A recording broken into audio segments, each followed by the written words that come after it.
malam hari ini kita bisa mengawali belajar ilmu nahwu. Nah, ilmu nahwu. Sebelum kita belajar ilmu nahwu, ini diperkenalkan dulu kitab yang akan kita kaji. Itu adalah kitab Jurumiyah. Kitab Jurumiyah itu merupakan kitab nahwu yang paling dasar. Dalam artian ketika nanti kita mempelajari ilmu nahwu ini nanti ada beberapa poin. Yang pertama itu adalah batasan-batasannya. Batasan apa yang kita pelajari itu adalah ilmun biqawaida yu'rafu biha ahkamul kalimatil arabiyyah halatan biha minal iqrab wal bina wa ma yatba'uha min syurutin nawasih. Jadi batasan-batasan yang akan kita pelajari itu adalah ilmu tentang kaidah-kaidah, ilmu tentang kaidah-kaidah yang dengan kaidah tersebut nanti kita bisa mengetahui tentang hukum-hukum kalimat. Semisal nanti ada kaidah fa'il. Kaidah fa'il. Fa'il adalah isim yang dibaca rofa yang berada setelah fi'il. Contoh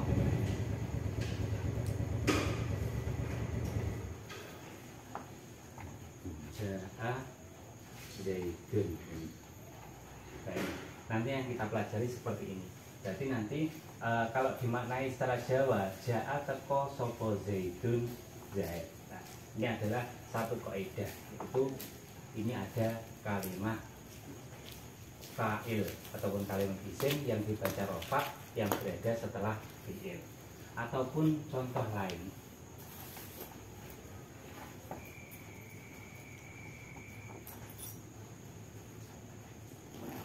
Doroba zaidun amron. Doroba zaidun amron. Ini bisa dibaca dun, bisa dibaca ron. Nah, ini nanti sesuai dengan kaidah-kaidahnya.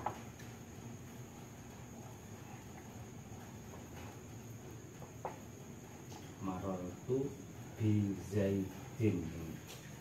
Nah, bagaimana nanti kita bisa mempelajari kalimat itu nanti dibaca rofa yang ditandai dengan domah, ataupun ini juga rofa sama ditandai domah tanwin, ataupun dibaca nasab yang ditandai dengan fathah tanwin, ataupun dibaca jar yang ditandai dengan kasroh tanwin ataupun kasroh lain. Dan nanti kita mempelajari seperti ini.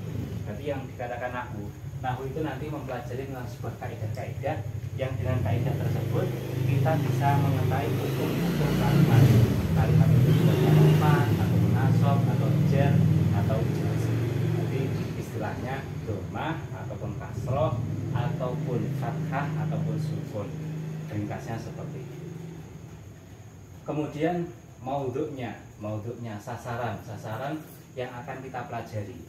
Wa maudhu'uhu al-kalimatul arabiyyah min haitsul bahthu an ahwaliha. Kemudian sasarannya yaitu yang jelas ini adalah kalimat Arab.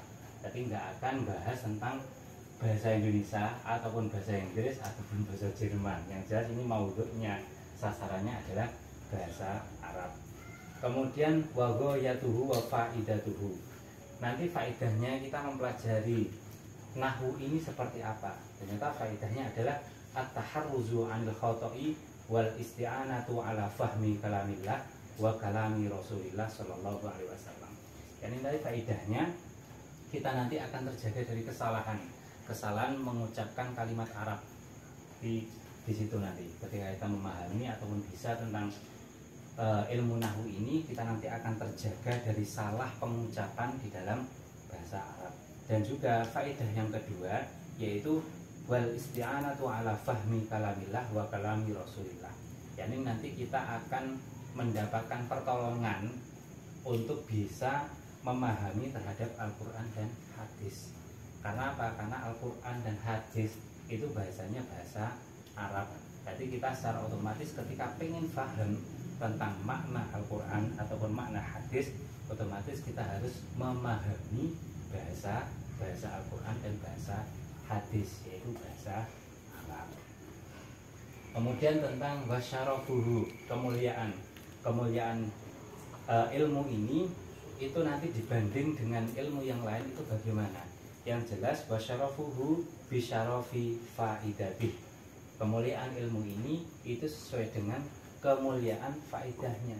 Ketika faedahnya itu digunakan untuk memahami Al-Quran, otomatis ilmu ini ataupun nahwu ini itu akan mulia. Ataupun untuk memahami hadis, berarti otomatis ilmu ini itu juga nanti akan mulia. Jadi sesuai dengan tujuannya. Tapi nanti ketika tujuannya kok lain, istilahnya wes aku nanti tujuannya supaya nanti bisa bahasa Arab, kemudian bisa sombong. Nah, ketika tujuannya seperti itu, maka mempelajari ataupun kemuliaan ilmu ini juga akan turun martabatnya. Jadi nanti ketika orientasi ilmu ini itu apa? Ketika tujuannya untuk memahami Al-Quran hadis ataupun supaya kita terjaga dari kesalahan memahami Al-Quran hadis, maka di situ nanti mempelajari ilmu ini akan kemudian istidad itu adalah pengambilan ilmu ini dari mana? Otomatis dari Arab. Karena apa? Karena yang kita pelajari adalah bahasa Arab. Kemudian wafadluhu fawqa nuhu ala sairil ulum. Kemudian keutamaan ilmu ini berada di atasnya ilmu-ilmu yang lain.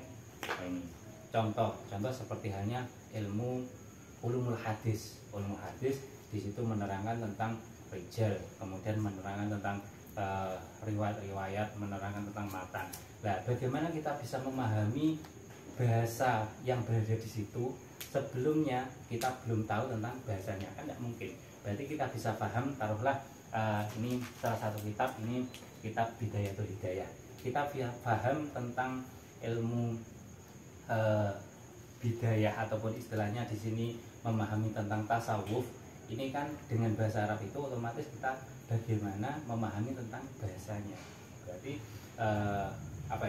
istilahnya keutamaan ilmu ini akan mengungguli ataupun berada di atasnya ilmu-ilmu yang lain. Sebelum kita belajar ilmu yang lain, berarti otomatis kita harus paham dasarnya. Bagaimana kita bisa paham bahasanya. Nah, kemudian dengan memahami tentang tata bahasa itu, kita nanti akan bisa paham tentang ilmu-ilmu yang lain. Entah itu tafsirnya, entah itu ilmu hadisnya, ataupun balaghahnya, ataupun manteknya, ataupun ilmu-ilmu Arab yang lain. Kemudian masalah-masalah yang berada di ilmu nahwu ini, masalahnya itu adalah kaidah-kaidah tadi. Seperti halnya fa'il itu dibaca rofa, kemudian ada maf'ul bih itu dibaca nasab. Kalau maknai ja'a teko sopo zaidun ini sopo ini menunjukkan fa'il. Zaid datang ataupun pelaku. Ini adalah sebuah pelaku, ini adalah pekerjaannya. Berarti pelaku itu nanti mesti dibaca rofa. Ja'a teko sopo zaidun zaid. Beruba mukul sopo zaidun zaid. Kemudian amron ing Umar. Jadi ini maf'ul ataupun objeknya. Ini fa'il itu adalah pelakunya ataupun istilahnya subjeknya. Beruba ini adalah sebagai predikat.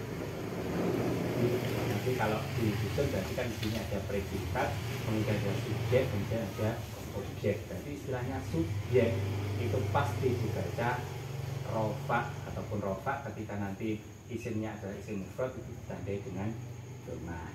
Kemudian kalau objeknya ataupun maf'ul bihnya itu ketika isimnya adalah isim mufrad nanti ditandai dengan fathah.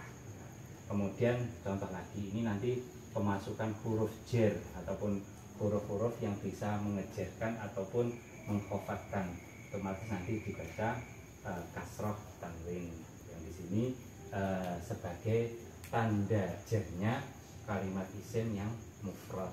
Nanti kita akan belajar tentang kaidah-kaidah seperti itu. Nah, ini cuma sekedar contoh mawon.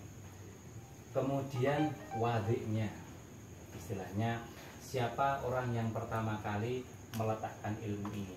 Ini namanya adalah Abu Aswad Ad-Du'ali. Abu Aswad Ad-Du'ali. Ini adalah wadiknya ataupun pelopor pertama kali orang yang menyusun tentang kaidah-kaidah ilmu nahwu. Nah, di sini itu terjadi ceritanya gini. Abu Aswad ini pada suatu malam ini bersama dengan anak perempuannya. Kemudian anak perempuannya itu ngomong gini, ma ahsanas sama.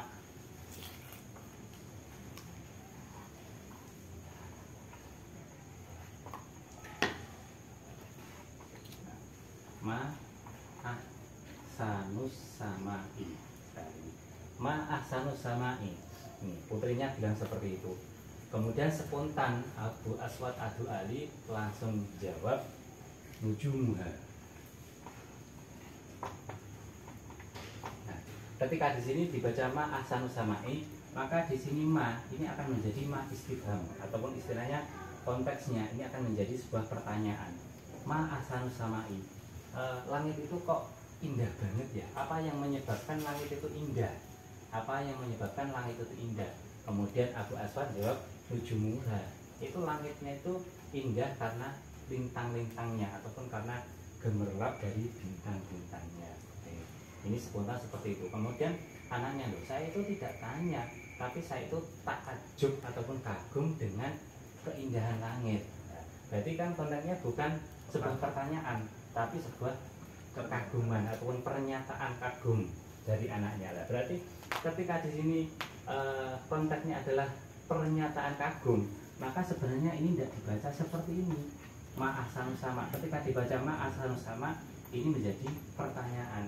Jadi sebenarnya seharusnya ini bacanya anaknya Abu Aswad Adu Ali tadi itu adalah ma ahsanas sama. Ma bergawa utai apa suci kang agung iku ahsana bagusake apa ma asamaa ke langit. Nah, ini maf'ul ini kan dibaca rofa asamaa ini. Nah, ini jadi ketika dibaca ma ahsana sama, wah langit itu bagus banget ya. Jadi langit itu bagus banget ya. Berarti perubahan kalimat ataupun perubahan harokat pada akhir sebuah kalimat itu nanti akan menentukan posisi, apakah dia menjadi maf'ul ataupun dia menjadi fa'il ataupun ini dijadikan isim ta'ajub atau ini dijadikan afal tafdil. Nanti akan berbeda maknanya ketika berbeda di dalam i'rabnya ataupun perubahan kalimat akhir-akhir kalimat ini. Contohnya tadi ma ahsanus sama ini akan menjadi sebuah pertanyaan. Ketika dibaca ma ahsanus sama ini akan menjadi pernyataan ta'ajub. Dan ini adalah fungsi dari mempelajari ilmu nahwu. Jadi bagaimana kita nanti ketika mendengar kalimat Arab ini dibaca seperti itu nanti maknanya bagaimana. Ketika dibaca seperti ini nanti maknanya seperti apa. Ini perbedaan harokat akhir. Nanti kita akan membahas cuma harokat akhir di dalam ilmu nahwu. Jadi harokat akhir nanti akan menentukan posisi dari kalimat itu. Itu adalah letaknya dari saya. Berarti setelah ini Abu Aswad Adu Ali ini lapor kepada Sayyidina Ali, wahai Sayyidina Ali, ternyata abna'uz zaman, anak-anak sekarang itu tidak paham dengan bahasa Arab yang masih murni atau bahasa Arab yang kaidah-kaidahnya. Kemudian setelah itu Sayyidina Ali memerintahkan kepada Abu Aswad untuk membuat sebuah kaidah-kaidah seperti tadi fa'il dibaca rofa, kemudian maf'ul dibaca nasab, kemudian di sini dijadikan kalau semisal sebuah pernyataan maka di sini dijadikan sebagai fi'il ta'ajub. Tapi ketika di sini dijadikan pertanyaan maka di sini dijadikan afal tafdil sehingga dibaca rofa ma ahsanus sama ini. Kalau dibaca ma ahsanus sama ini pernyataan. Bedanya kan tipis. Tapi di sini sangat menentukan. Sehingga di sini Abu Aswad sebagai pelopor pertama kali untuk menciptakan ilmu nahwu. Kemudian wanisbatuhu libaqil ulumi atabayun. Kemudian penisbatan ilmu nahwu ini pada ilmu-ilmu yang lain itu nanti sebagai perbandingan, sebagai penjelas ya, sebagai penjelas. Dalam artian kita akan mempelajari hadis, otomatis yang menjelaskan adalah nahwunya. Ini dibaca apa? Dibaca rofa atau nasab atau jar. Nah, itu nanti sebagai penjelasnya. Tadi ilmu nahwu itu nanti sebagai penjelas bagi semua ilmu. Karena ini paling dasar. Seorang tidak akan mungkin bisa paham hadis, paham maknanya Quran kecuali ketika dia itu sudah mempelajari ilmu nahwu dulu. Kemudian nama yang ilmu yang akan kita pelajari itu adalah ilmu nahwu ataupun ilmu arabiyah. Jadi ilmu nahwu atau ilmu arabiyah. Kemudian hukum mempelajari hukum syari' fihi wujubu al-kifai ala ahli kulli nahiyatin wal aini ala qari tafsir wal hadis. Hukum mempelajari ini ada dua hukumnya. Hukum mempelajari ilmu nahwu ini ada dua. Yang pertama itu ketika seseorang itu berada pada suatu kampung ala ahli kulli nahiyatin, berarti wajib kifayah setiap satu kampung ataupun satu komunitas lah. Ketika satu komunitas itu sudah ada satu yang paham, maka di situ ya sudah gugur kewajibannya. Tapi ketika satu komunitas, satu kampung, satu desa itu tidak ada yang paham ilmu nahwu, maka satu desa itu dosa semua. Ini sama seperti halnya wajib kifayah yang lain. Contoh seperti halnya sholat jenazah, memandikan jenazah, mengubur jenazah, itu kan fardu kifayah. Semisal satu desa ada orang yang meninggal, ini adalah orang muslim. Satu desa itu tidak ada terus gak tak sholati, terus orang tak tidak saya mandikan, tidak saya sholati, tidak saya kubur. Satu desa sepakat seperti itu, maka satu desa itu dosa semua. Tapi ketika ada satu orang merumah, kemudian dimandikan, dikafani, disolati, dikubur, walaupun toh ada satu yang merumat, maka di situ satu desa itu tidak ada yang dosa, karena cukup terwakili oleh satu orang. Itu namanya wajib kifayah. Jadi sama sebenarnya mempelajari ilmu nahwu. Ini ketika wajib kifayah itu adalah ketika satu desa itu kok tidak ada yang paham ilmu nahwu, maka otomatis satu desa itu dosa semua. Tapi ketika satu desa itu kok ada satu yang paham ilmu nahwu, maka satu desa itu terselamatkan oleh satu orang itu. Berarti kudu bersyukur dari satu orang itu, karena dia itu sangat berjasa. Satu komunitas. Nah, kemudian ini hukum yang pertama. Kemudian hukum yang kedua, ini bagi qari'il hadis dan juga qari'il Quran, qari' tafsir ya. Wal ainiyu ala qari' tafsir wal hadis, dan juga hukumnya itu menjadi wajib ainiyah bagi orang yang mau membaca hadis dan juga tafsir. Jadi orang yang mau membaca tafsir ataupun membaca hadis ini wajib hukumnya untuk mempelajari ilmu nahwu. Jadi tidak terwakili oleh satu orang tadi. Karena apa? Wah, aku mau baca hadis. Nah, kamu bisa nahwu atau belum? Belum bisa. Saya sudah diwakili itu, tidak bisa. Jadi ketika dia mau membaca tafsir ataupun mau membaca hadis, maka dia itu harus paham dulu ilmu nahwu. Nah, berarti kan hukumnya ada dua. Satu itu ketika dia itu dinisbatkan pada satu komunitas ataupun satu desa, satu RT RW lah, maka ketika satu orang ini kok sudah bisa, maka terwakili. Tapi ketika dia itu kok individu mau membaca tafsir atau hadis, maka belum terwakili oleh yang bisa. Jadi dia itu harus belajar sendiri. Sama sepertinya sholat fardu itu, sholat fardu ataupun puasa. Wah, itu sudah puasa, sudah sholat, aku sudah usah, tidak bisa. Itu fardunya adalah fardu ain. Kalau fardu ain itu harus setiap individu harus melakukan. Jadi ketika dia itu mau membaca tafsir ataupun mau membaca hadis, maka setiap individu harus mempelajari ilmu nahwu. Mungkin itu mukadimah sementara. Mungkin ada yang ditanyakan sebelum dilanjut ke yang lainnya. Ini baru mukadimah. Jadi nanti intinya kita nanti akan mempelajari tentang fa'il, kemudian maf'ul bih, maf'ul mutlak, kemudian nanti ya secara apa ya, garis besar kita nanti akan mempelajari tentang isim-isim yang dibaca rofa, kemudian isim-isim yang dibaca nasab, kemudian yang dibaca jer, kemudian yang dibaca jazm. Yang paling utama nanti ini banyak macamnya. Ada yang ditandai dengan rumah, kemudian ada yang ditandai dengan wawu. Nah, nasab ini nanti ada yang ditandai dengan fathah, zer ini ada yang ditandai dengan kasroh, kemudian jazm ada yang ditandai dengan sukun. Nah, ini tadi sama nanti. Ini contoh semisal ini berubah zaidun amron. Semisal ini maknanya apa tau? Berubah mukul sopo zaidun, ini kan fa'il bagi objeknya. Berubah mukul sopo zaidun zaid amron ing Umar.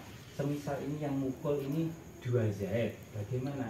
Maka nanti akan berubah mukul sopo zaidani zaid loro amron ing Umar. Berubah mukul sopo zaidani ini.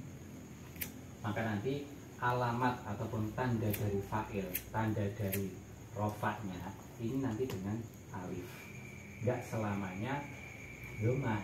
Dan nanti berarti rofa itu bisa ditandai dengan doma, ada yang ditandai dengan wawu, ada yang ditandai dengan alif dan lain-lain. Ini salah satu dari contoh yang ditandai dengan alif. Jadi dua zaid ini memukul satu Umar.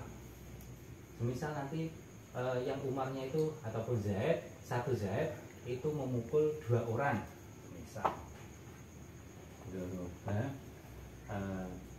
Zaidun dua orang, berarti Rojulaini.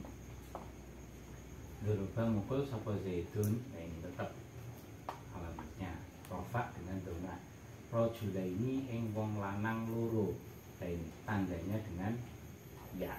Berarti nanti nasabnya ini itu ada kalanya yang tandanya dengan fathah, ada kalanya tandanya itu dengan ya. Nah, ini. Jadi nanti kita akan mempelajari seperti itu.